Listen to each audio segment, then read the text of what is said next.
Drop it. Welcome back to What's the Story. I am Dan Kennedy, and I am joined by one of the baddest men on the planet, Mr. Stu Folsom, singer, songwriter, band leader for the band Spiritworld. Yeah, man. Man, you are in San Francisco tonight on the sickest tour. They hit San Francisco in a while.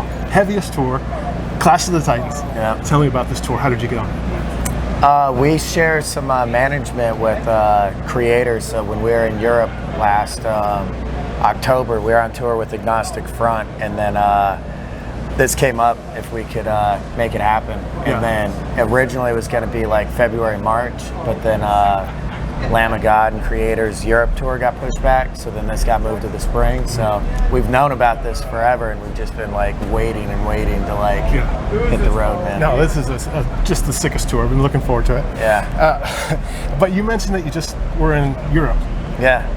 Played in front of 20,000 people, Bloodstock. Yeah. What was that like? I mean, that was weird. Like the stage is like as big as most venues, and so like it's a little surreal. But once we start playing, it's so aggressive, and like I just try not to fall down or like die when we play. Yeah. So once we start, it's all a blur anyways. You know? So right now you are on tour supporting this masterpiece. Yeah. It is a rock opera, punk rock, metal opera, Deathwestern. How did you come up with this concept? You're hitting us with visuals, you're hitting us with audio, you're hitting us with a book. Where did this vision come from? When I started this band, I think I wanted to do like really push everything I like about bands. And so like the aesthetic piece of it, I did a lot of fiction writing and then writing all the songs. And so I had this cool world built. And so then with this record, I had the chance to like, we had more time. And so a friend of mine, James Balsama from Las Vegas, great artist, I went and ate tacos with him and was like, laid it all out. So he drew like 3 or 4 different sketches, and then we settled on this one that I just wanted like a 60s horror western like movie poster. Yeah. Was the vibe, you know? And then I wanted to make sure they had like really bright colors, because like our last one, it was black and red, and then the repress was black and white. So I wanted to do something like that just wouldn't fit in with like death metal and thrash bands. So like orange and yellow, and it just like, it's cool, man. Yeah. So this is now out of print. It's been out of print like 5-6 times. You've done a bunch of pressings. This guy here is a beautiful orange. Yeah. What is the next pressing gonna be? Dude, I don't even know. Like, you don't know. what did they tell me? It might be more black. I know I can only get black. We were supposed to get some today. Yeah. But I think we're getting like 100 more on black in Denver in a couple days. So I don't know, man. Good question. Okay. Wrong guy to ask. You'd have to hit up Century Media. So on this record and the record before, you have an amazing sound, and that is your guitar sound, which you came up with Sam Pura from Purified Amps to come up with the sound. And when I was a kid, when I came into music, it was a secret, and you learned how to do a special thing on your guitar. Yeah, sure. But you are offering your sound for sale. Yeah. How did you come to the decision to do that?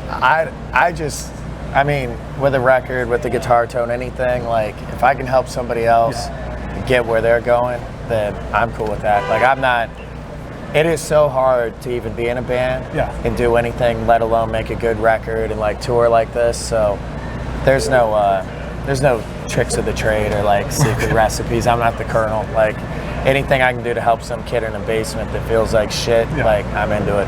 And the like guitar tone thing, like Sam started a plug-in company, and personally, I've been like dying to get like a tone where I can just, when I'm writing songs, not have to mess with it. Yeah. And so selfishly, that was the start of it, was like, just give me a trace of like because I dialed in a couple different amps for this record. So I was like, just make me a plugin I can use for that. And then we just snowballed, and like Sam did the whole thing, him and Ed, his partner. Yeah. So now you can just hit play on your computer and like plug in a guitar and boom. It's amazing. The first band I ever heard of that did something like that was Boston. Oh yeah. And they released the Rockman foot pedal to get their sound. Yeah, way back. And we're talking like, wow, how did they get that sound? People wanted to know forever. But I really got to commend you for giving that sound to bands that are coming up. We use 5150s and Mesa cabinets, just like Machine Head, like Colin Richardson style. Like we do the same shit. Like, nice.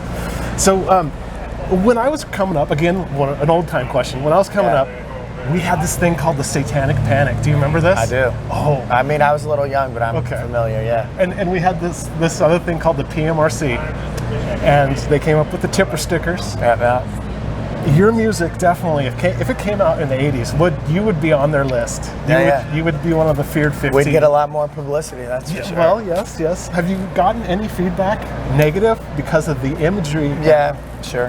I mean, but all of that, I mean, we're not obviously like practicing Satanists. It's a whole concept record where there's like, set in the Southwest where like this group of characters are finding the gates of hell, and then there's like this occult element. So for me, it's easy to like split it up. It's like, I'm not trying to corrupt you, I'm just trying to tell a great story. Yeah. So like for me, I don't take it personal. If I offend somebody, like I get it. It's offensive. Like I don't take it the wrong way, you know. But your violence, and that's all fictional. It's not directed at anyone. Yeah. So it's okay. Yeah, I'm not a very like spiteful, like vengeful, violent dude.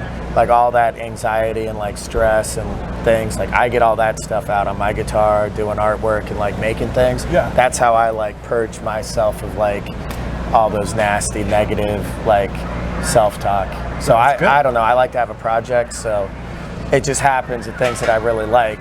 Death metal, thrash metal, horror movies. When you combine those, it gets pretty dark, you know? Yeah, absolutely. Well, Stu, thank you so much for your time. Leave us a message here down below. Leave us your comments, and let's have a great conversation about Stu, about Spiritworld, and thanks for watching.